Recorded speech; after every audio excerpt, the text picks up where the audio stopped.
Hello friends, welcome to the class. Very good afternoon. अभी के इस क्लास में हम लोग टीचिंग एप्टीट्यूड करेंगे। टीचिंग एप्टीट्यूड का ये सेकेंड रिवीजन क्लास है।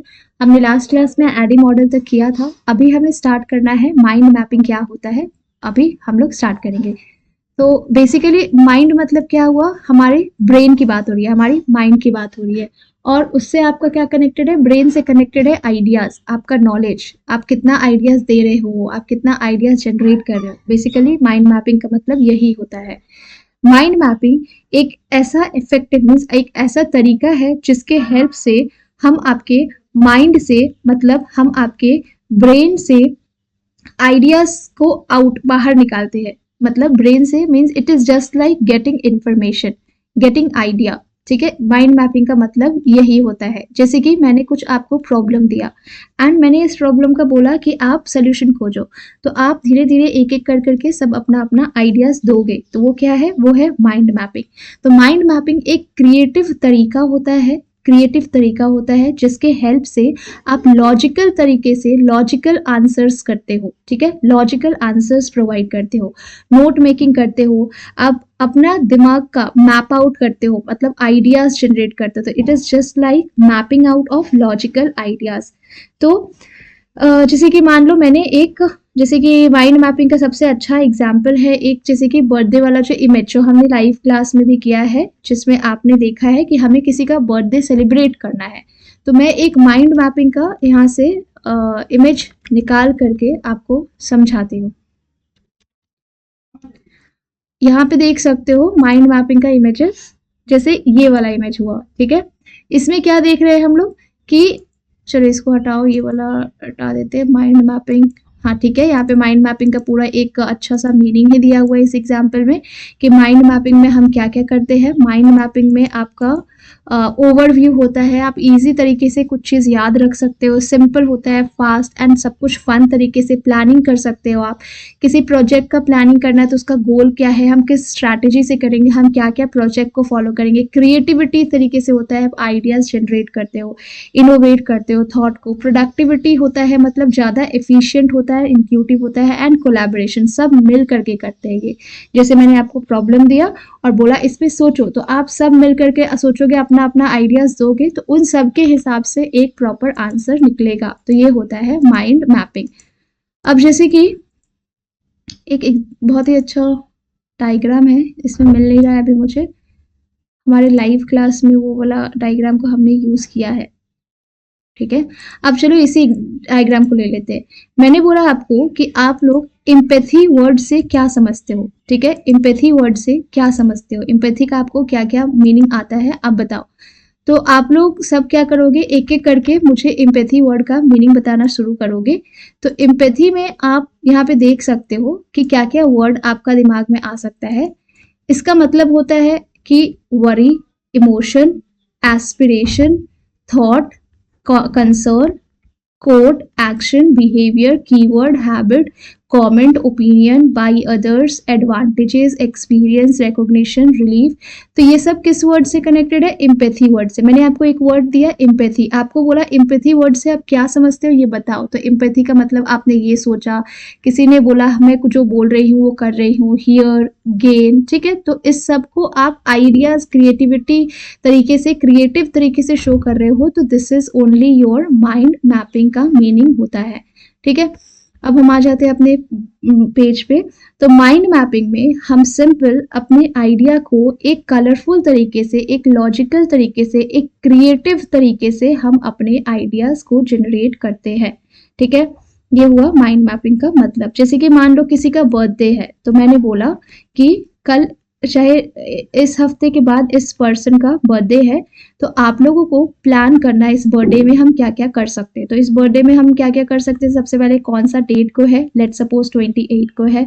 अब इस डेट को कौन सा दिन है, लेट्स से फ्राइडे है। ठीक है, अब उसमें क्या क्या करना है, तो पहले हम प्लेस बुकिंग करेंगे, फिर वहाँ पर टाइमिंग बुकिंग करेंगे, फिर हम वहाँ का डेकोरेशन देखेंगे, फिर हम देखेंगे कि हमारा इन्विटेशन कार्ड कैसा होना चाहिए, फिर हमें देखना है कि थीम क्या होगा, फिर हम देखेंगे कि हमें गिफ्ट क्या देना चाहिए, गिफ्ट में क्या क्या होगा, रिंग होगा या बुके होगा या ड्रेस होगा, ठीक है। तो इस तरीके से आप अपने आइडियाज को बाहर निकालते हो। हम क्या क्या एक्टिविटी करने वाले हैं बर्थडे में, क्या हम लाइक स्टेकिंग करेंगे, ट्रिप करेंगे, या फिर बोट रनिंग करेंगे, या पार्क जाएंगे, या पिकनिक करेंगे, ठीक है। तो आइडियाज को जनरेट करना इज माइंड मैपिंग। अब एक वर्ड माइंड मैपिंग से मिलता जुलता है जिसमें बच्चे ज्यादातर कंफ्यूज होते हैं, वो है आपका brain storming. Brain storming and mind mapping दोनों ही अलग कॉन्सेप्ट हैं, दोनों का मीनिंग अलग होता है। देखो मैं बताती हूँ कैसे। अगर हम लिखे ब्रेन स्टॉर्मिंग, तो ब्रेन स्टॉर्मिंग में क्या होता है कि आपको ड्यूरेशन दिया जाता है। जैसे मैंने बोला कि आपको 1 घंटा दे रही हूँ, 1 घंटा में इस टॉपिक से रिलेटेड आपके माइंड में जितना आइडियाज है उतना आप मुझे बता दो। तो दिस इज आपका टाइम लिमिट हो जाता है। इसमें आप इस ड्यूरेशन में, मैं चाहती हूँ कि generate more and more ideas, generate more and more ideas, ठीक है। इस ड्यूरेशन में आपको ज्यादा से ज्यादा आइडियाज जनरेट करना है। This is the concept of brain storming. इस शॉर्ट ड्यूरेशन में आपको जितना हो सके उतना देना है। उसके बाद हम सबकी आइडियाज को सुनेंगे एंड उस आइडियाज को सुनने के बाद उस पर रेटिंग देंगे, उस पर वर्क करेंगे कि किसका आइडिया सबसे बेस्ट था, किसका आइडिया सबसे बेस्ट था। वेराज अगर हम माइंड मैपिंग की बात करें तो माइंड मैपिंग में कोई आपका टाइम बाउंडेशन नहीं होता है, ठीक है। माइंड मैपिंग में जस्ट ये बोला गया है कि आप एक क्रिएटिव तरीके से, आप एक लॉजिकल तरीके से अपने आइडियाज को प्रेजेंट करो। यहाँ पे कोई टाइम बाउंड्रीज नहीं है, नो टाइम बाउंड्रीज। और यहाँ पे आप जितना भी आइडियाज जनरेट कर रहे हो उसको विजुअली आपको शो करना है, ठीक है, दिखाना है। आपको उन सबके बीच में एक रिलेशनशिप को कनेक्ट करना है।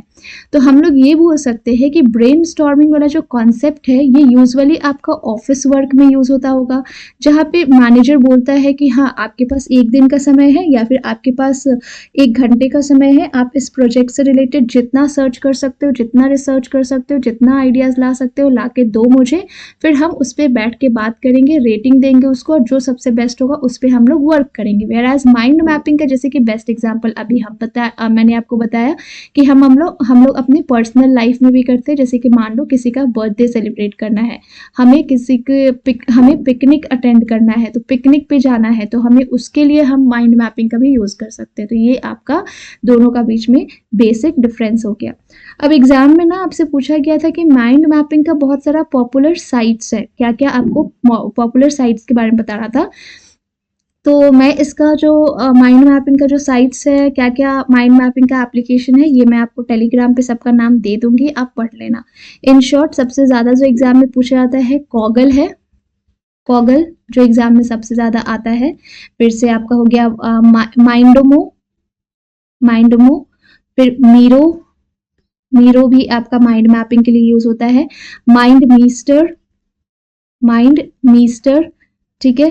फिर से एक्स माइंड, ये भी आपका माइंड मैपिंग का है। फिर से ठीक है, इतना भी याद रखो। ल्यूसिड चार्ट भी एक आ रहा है, ल्यूसिड चार्ट। तो ऐसे बहुत सारे नाम हैं, टोटल मैं आपको सर्च करके दे दूंगी टेलीग्राम पे। तो ये हो गया हमारा mind mapping and brainstorming के बारे में। नेक्स्ट हम आते हैं Dale cone of experience. Dale's cone of experience, Dale's cone of experience. Basically Dale cone of experience भी आपका बहुत इंपॉर्टेंट पॉइंट है, टॉपिक है, जिस पर आपको एग्जाम में पूछा जाता है। ये डेल एक पर्सन का नाम है जिसका नाम है एडगर डेल। एडगर डेल ने एक कॉन्सेप्ट दिया है that is learning by doing, या फिर हम इसको बोल सकते हैं, इन्होंने जो कॉन्सेप्ट दिया है वो है आपका लर्निंग बाय डूइंग, जिसको हम और भी कुछ नाम से जानते हैं, जैसे कि हो गया एक्सपेरिमेंटल लर्निंग, और एक हो गया आपका एक्शन लर्निंग। तो ये आपका ये सब का सब पॉइंट जो है एडगर डेल की तरफ से दिया गया है। Dale cone of experience, experimental learning, action learning, या फिर लर्निंग बाय डूइंग, ये तीनों एक ही नाम है, ठीक है। इनका कहना था कि हम कुछ भी करते हैं ना, कुछ भी टास्क कर रहे हैं, अगर हम उसको करने तक तो ठीक है, लेकिन करके हम ज्यादा सीखते हैं, वेराज हम सुनने, पढ़ने या देखने से कम सीखते हैं। मतलब आप किसी भी टास्क को अगर रीड कर रहे हो, ठीक है, आपको समझ में आएगा। अगर उसको सुन रहे हो, हियर कर रहे हो, ठीक है, आपको वो भी समझ में आएगा। अगर आप उसको ऑब्जर्व कर रहे हो, मतलब देख रहे हो, तो भी समझ में आएगा। लेकिन जितना समझ इसमें आपको आएगा, इन सबसे ज्यादा उस चीज को अगर आप करोगे करोगे खुद से करोगे तो आपको ज्यादा समझ में आएगा। मतलब ये doing is more powerful than आपका रीडिंग, हियरिंग एंड ऑब्जर्विंग। समझ में आया? एडगर डेल का ये थ्योरी था, कॉन्सेप्ट था कि लर्नर यहाँ पे उनका रिटेंशन ज्यादा हो पाता है, यहाँ पे वो जो कुछ भी लर्न करते हैं इसको मेमोरी में अपने ज्यादा देर तक स्टोर करके रख पाते हैं, वेराज रीड, हियर, ऑब्जर्व का उतना वर्क नहीं कर पाता है। आप कुछ चीज पढ़ोगे उसको भूल सकते हो, सुनोगे भूल सकते हो, देखोगे भूल सकते हो, बट अगर आप उस चीज को खुद से करके देखोगे तो वो आपके मेमोरी में ज्यादा दिन तक, मतलब ज्यादा टाइम तक रहता है, ज्यादा उसका रिटेंशन कुछ ज्यादा रहता है। जिसकी वजह से इन्होंने एक कोन ऑफ एक्सपीरियंस दिया है, कोन के हेल्प से अपने इस एक्सपीरियंस को समझाया है, कोन के हेल्प से, ठीक है। इस कोन के हेल्प से उन्होंने एक्सपीरियंस को समझाया है अपना, इस कॉन्सेप्ट को, लर्निंग बाय डूइंग या फिर एक्सपेरिमेंटल लर्निंग को। अब वो कोन को हम एक बार सर्च कर लेते हैं, क्योंकि उसको बनाना ठीक नहीं रहेगा। डेल कोन ऑफ एक्सपीरियंस, ठीक है। अब ये है आपके एडगर डेल, जिन्होंने वो कॉन्सेप्ट दिया है। तो ये है बेसिकली हमारा वो पॉइंट जिसको हम पढ़ने वाले। ये ऐसे मैक्सिमाइज क्यों हो जा रहा है? ठीक है, मिनिमाइज हो गया। अभी मैं इसका स्क्रीनशॉट ले लेती हूँ। तो ये वाला हमें याद रखना है, यस हमें ये याद रखना है बेसिकली, क्योंकि इसे यही पूरा कॉन्सेप्ट है आपका एडगर का, ठीक है। एडगर का पूरा कॉन्सेप्ट ही यही है। अब आ जाते हैं, इसको समझते हैं। Edgar Dale cone of experience. सबसे पहला देखो, आपको ये ट्रायंगल के हेल्प से बताया गया। क्या मैंने बोला? इस कॉन्सेप्ट को आपको एक ट्रायंगल का हेल्प से समझाया गया है। ये ट्रायंगल बन क्यों नहीं रहा है? एक ट्रायंगल का हेल्प से समझाया गया है, ठीक है, इस चीज को। तो ये तो समझ में आता है ना आपको कि ट्रायंगल का ज्यादा एरिया किधर जा रहा है, कम एरिया किधर जा रहा है। जैसे कि अगर हम बात करें इस एरिया की, तो ये एरिया कम कवरेज ले रहा है। तो अगर हम ये एरिया रीड सेक्शन को दे देंगे, मतलब ये तो हमें समझ में आ रहा है कि रीड सेक्शन अगर हम कुछ चीज को याद रख रहे हैं तो हमें कम दिन तक रह पाएगा। वेयर एज जैसे कि यहाँ लास्ट कॉर्नर की बात करो कि डू द रियल थिंग, मतलब हम कुछ कर रहे हैं तो ये ज्यादा एरिया कवर कर रहा है, मतलब इसका रिटेंशन काफी ज्यादा होगा, ठीक है। तो ट्रायंगल का क्यों हेल्प लिया? ट्रायंगल का इसलिए हेल्प लिया क्योंकि इसके हेल्प से वो बता सकते हैं कि ये कॉर्नर कम लग रहा है जगह, तो इसका मतलब ये हुआ कि ये कम स्पेस लेगा। वेराज इसकी बात करूँ तो ये ज्यादा ले रहा है, मतलब ये हमारे मेमोरी में ज्यादा दिन तक स्टे रख सकते हैं हम लोग, ठीक है। तो अब हम लोग Edgar Dale cone of experience पे आ जाते हैं। Edgar Dale cone of experience में लिखा है, people generally remember learning activity, people are able to learning activity, ठीक है। ये हमें उतना समझ नहीं आ रहा है, हम अभी यहाँ से देखते हैं। अगर हम रीड की बात करें, रीड में आप सिर्फ 10%, मतलब 100% का सिर्फ 10% याद करके रख सकोगे अगर सिर्फ आप रीड करोगे किसी भी चीज को। मतलब अगर मैं जो आपको PDF देती हूँ, मान लो आपने सिर्फ उसको रीड किया, सिर्फ रीड किया ऊपर से, तो आपको एग्जाम तक सिर्फ 10% ही याद रहेगा, और एग्जाम में हमें 100% देना होता है। तो सिर्फ रीड करके काम नहीं चलता है।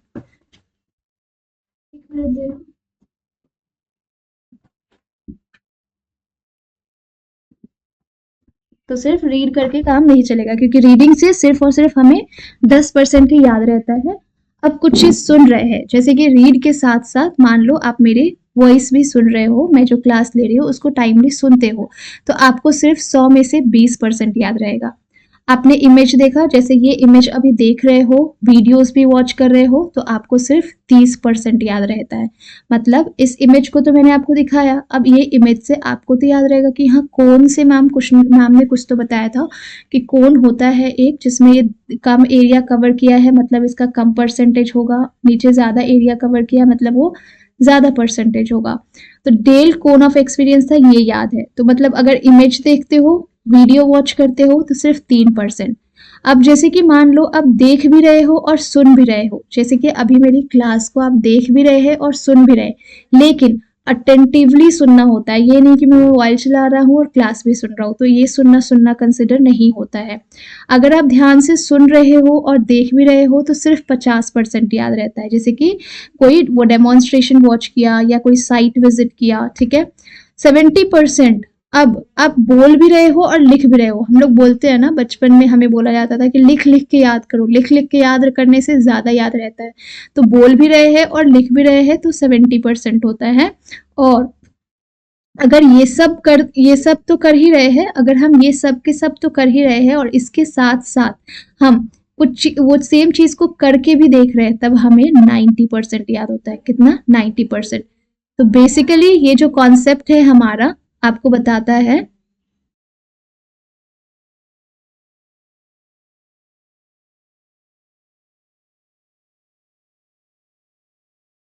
ठीक है।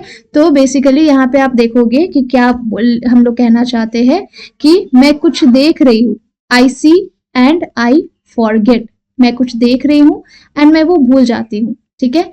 नेक्स्ट आप क्या कर रहे हो, आई हियर, मैं सुन रही हूँ, एंड आई रिमेम्बर, मैं सुन के सिर्फ याद रख पाती हूँ, ठीक है। And third point, I do, मैं कर रही हूँ एंड मुझे वो चीज समझ में भी आ रहा है, आई अंडरस्टैंड एज वेल, ठीक है। तो यही आपका एडगर डेल ऑफ एक्सपीरियंस है, Edgar Dale cone of experience, जहाँ पे ये क्लियरली लिखा है कि किसी भी चीज को अगर आप रीड करोगे तो सबसे कम रिटेन रहेगा वो आपके माइंड में, जैसे कि सिर्फ और सिर्फ 10% रहता है, सुनने से आपका 20%, देखने से सिर्फ 30%, सुनने और देखने से 50%, सुनने देखने एंड लिखने से भी आपका 70%, लेकिन जब आप वो चीज करते हो तो सिर्फ 90%। अब आप बोलेंगे मैम 10% कहाँ गया, आप बताओ। तो हमारा ह्यूमन माइंड है, हर चीज तो स्टोर नहीं रख सकते हैं, तो इस वजह से डेल ने बोला कि अगर आप करते भी हो तो सिर्फ और सिर्फ 90% याद रह सकता है आपको। So this is the Dale cone of experience, जिसको आपको समझाया था मैंने अभी। तो हम लोग अपने नोटबुक में लिख लेंगे कि डेल कोन ऑफ एक्सपीरियंस जो सबसे इफेक्टिव मॉडल होता है, ठीक है, जिसके हेल्प से हम ये समझ सकते हैं कि हमें क्या करने से ज्यादा याद रह सकता है और क्या नहीं करने से ज्यादा याद रह सकता है।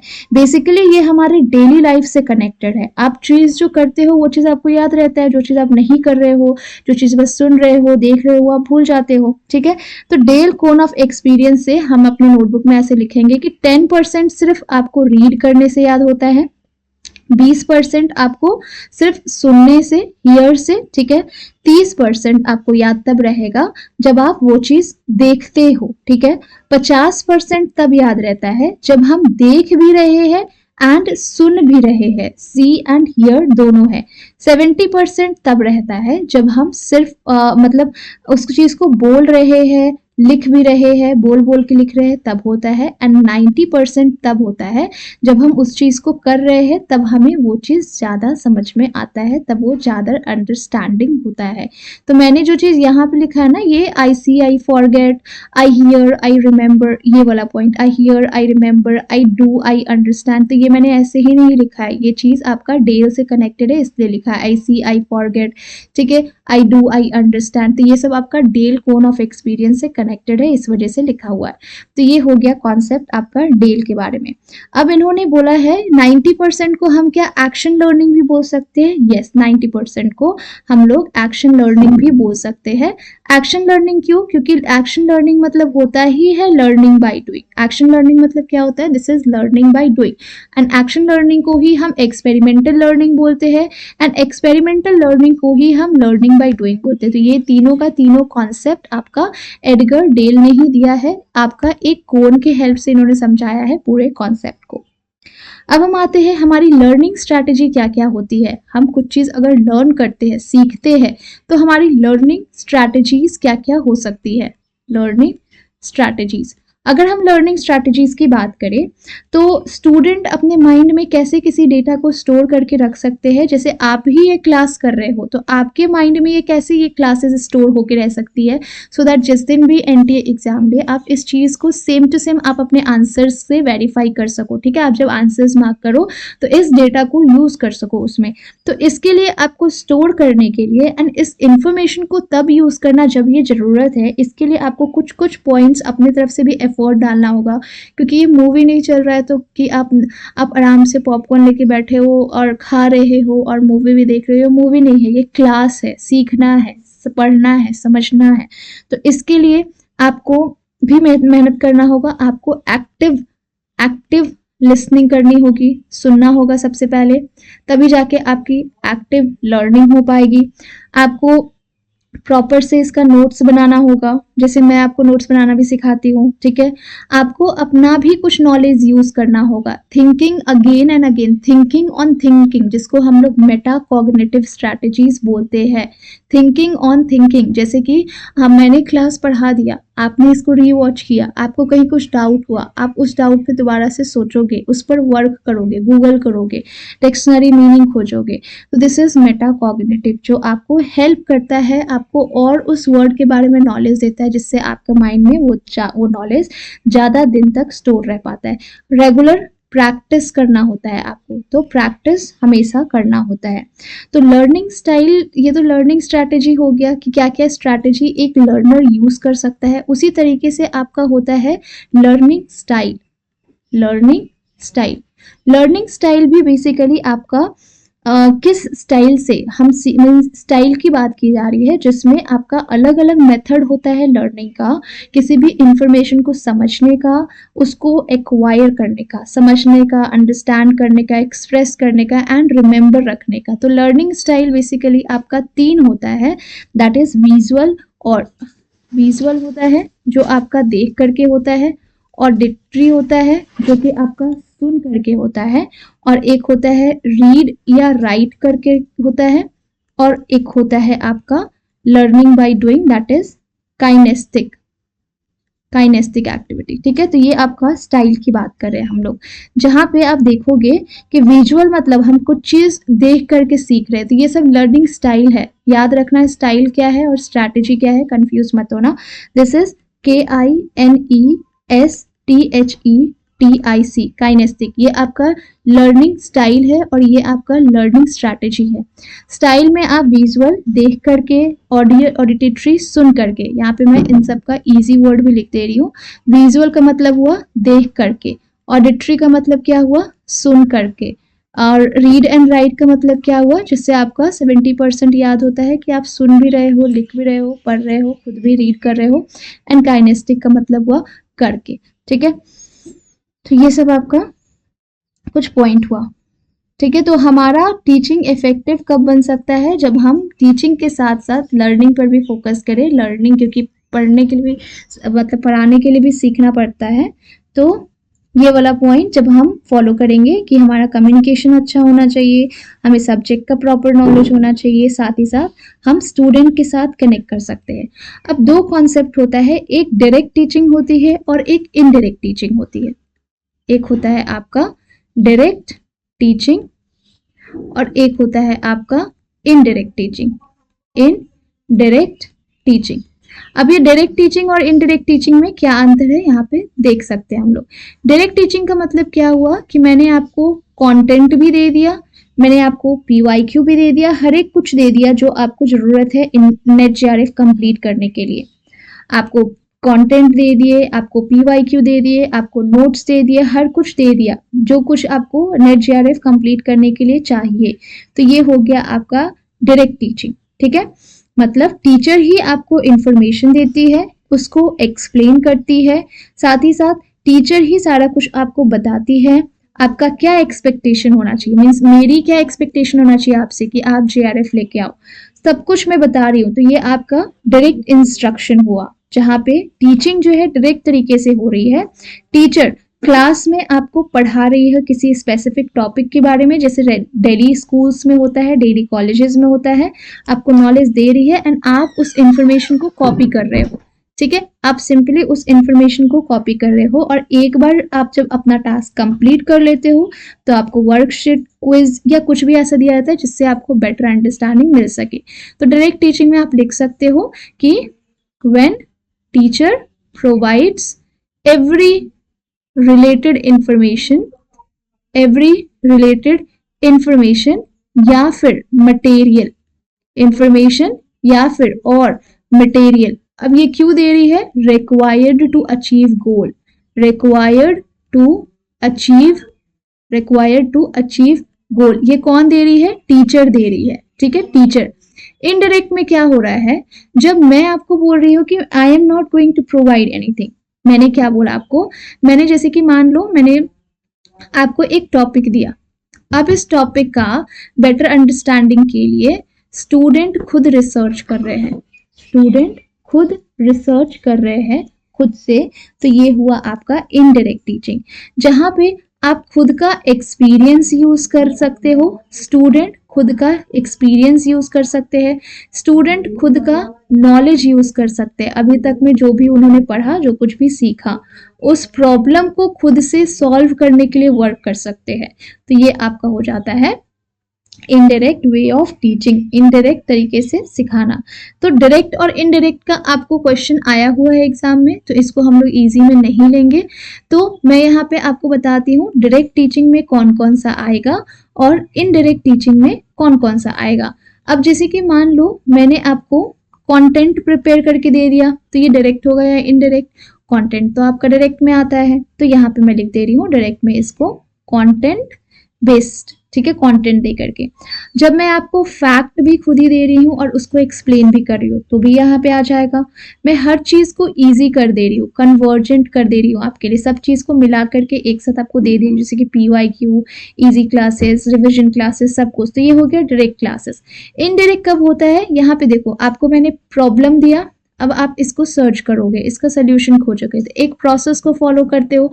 तो जब आपका लर्निंग एक प्रोसेस बेस्ड होता है, तब ये हो जाता है इनडायरेक्ट टीचिंग। क्या? Indirect learning.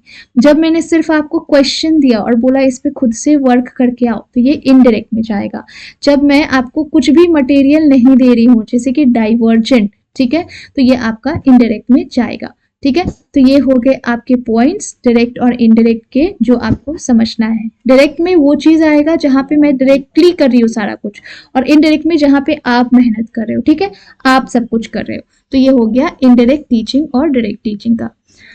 अब हम आते हैं की बिहेवियर और हेल्पिंग बिहेवियर समझेंगे। ठीक है, की बिहेवियर एंड हेल्पिंग बिहेवियर।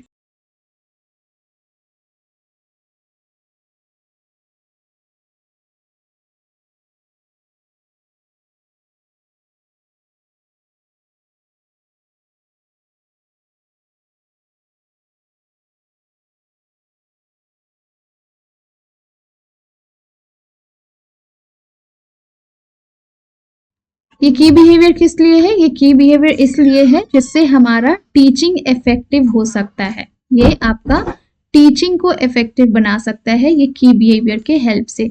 तो ये की बिहेवियर का कुछ आपका निमोनिक है जिसके हेल्प से आपको याद रह सकता है, that is LITES। L for होता है आपका लेसन क्लैरिटी, I फॉर होता है आपका इंस्ट्रक्शनल वेराइटी,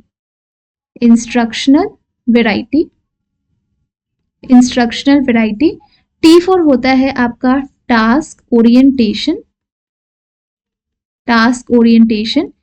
E फॉर होता है आपका बेसिकली स्टूडेंट एंगेजमेंट, हो गया। S फॉर होता है आपका अपॉर्चुनिटीज फॉर सक्सेस, तो ये है आपका lesson clarity, L for lesson clarity, I for instructional variety, T for task orientation, E for student engagement and S for opportunities for student का सक्सेस की बात की जा रही है। अब जैसे कि मैंने आपको स्टार्टिंग में ही बताया, ये की बिहेवियर आपको हेल्प करेगा आपका टीचिंग को और इफेक्टिव बनाने में। तो इसी से आपको समझ जाना चाहिए कि ये बेसिकली टीचर को हेल्प करेगा। टीचर को हमेशा ही अपने लेसन का नॉलेज अच्छा से होना चाहिए, लॉजिकल तरीके से वो अपने लेसन को प्रेजेंट कर सके, स्टेप बाय स्टेप में क्लियर एंड ऑडिबल तरीके से। इंस्ट्रक्शनल वैरायटी, अब एक टॉपिक को एक्सप्लेन करने के लिए हम उसमें मल्टीपल चीजें ला सकते हैं। सबसे पहले तो हमारा मटेरियल हो गया जिसके हेल्प से हम पढ़ाने वाले हैं, उसके साथ साथ आप क्वेश्चंस ला सकते हो, फीडबैक दे सकते हो टाइम टू टाइम। आप अलग अलग टीचिंग स्ट्रैटेजीज को यूज कर सकते हो जो कि आपका इंस्ट्रक्शनल वैरायटी में कंसिडर होगा। इंस्ट्रक्शनल वैरायटी मतलब क्या हुआ, इंस्ट्रक्शन देने का तरीका, इंस्ट्रक्शंस देने का वैरायटी की बात कर रहे हैं। इंस्ट्रक्शनल मतलब इंस्ट्रक्शन, वैरायटी मतलब अलग अलग तरीका, तो आपको एक कंटेंट को प्रेजेंट करने का अलग अलग तरीका का बात किया जा रहा है। टास्क ओरिएंटेशन, टास्क ओरिएंटेशन मतलब आपका कंटेंट ओरिएंटेशन होना चाहिए instead of process orientation. Direct तरीके से जो कंटेंट यहाँ पे आ रहा है डायरेक्ट तरीके से हमको पढ़ाना है, ठीक है। स्टूडेंट का एंगेजमेंट, हम पढ़ा तो रहे हैं, हमें ये भी देखना है कि स्टूडेंट हमारे क्लास में इंटरेस्टेड हो, एंगेज्ड हो, उनका डिस्ट्रैक्शन को कम करना है, उनको हमारे कंटेंट तक ही फोकस्ड रखना है। अपॉर्चुनिटीज फॉर सक्सेस, हमेशा ही ये हमें हाई टू लो करना चाहिए, ठीक है, जिससे हमें हाई परसेंटेज मिल सके, हाई लेवल ऑफ सक्सेस मिल सके। तो ये आपका की बिहेवियर है। अब ये हो गया आपका जो टीचिंग के लिए हेल्पफुल होता है। अब हम हेल्पिंग बिहेवियर पे आते हैं। हेल्पिंग बिहेवियर, हेल्पिंग बिहेवियर भी आपका टीचिंग को इफेक्टिव बनाने के लिए होता है।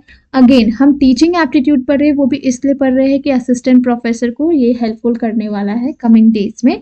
तो हमें हेल्पिंग बिहेवियर भी पढ़ना है इस पॉइंट ऑफ व्यू से कि हमारा टीचिंग कैसे इफेक्टिव हो सकता है, इफेक्टिव अपना टीचिंग को इफेक्टिव बनाने के लिए। तो बेसिकली ये सब पॉइंट किसको हेल्प करेगा, ये सब पॉइंट भी टीचर को ही हेल्प करेगा, बट टीचर इस पे अकेले वर्क करेगा। एंड यहाँ पे भी ये सब पॉइंट टीचर को ही हेल्प करेगा, बट इसमें ये सब पॉइंट हम किससे लेंगे, ये सब पॉइंट हम स्टूडेंट से लेंगे, स्टूडेंट्स को लेकर के उनसे कंसिडर करेंगे, उनसे पूछेंगे, और ये सब हम टीचर अकेले इस पे वर्क करेंगे। तो हेल्पिंग बिहेवियर हम अलग से आपको दूसरे क्लास में पढ़ाएंगे।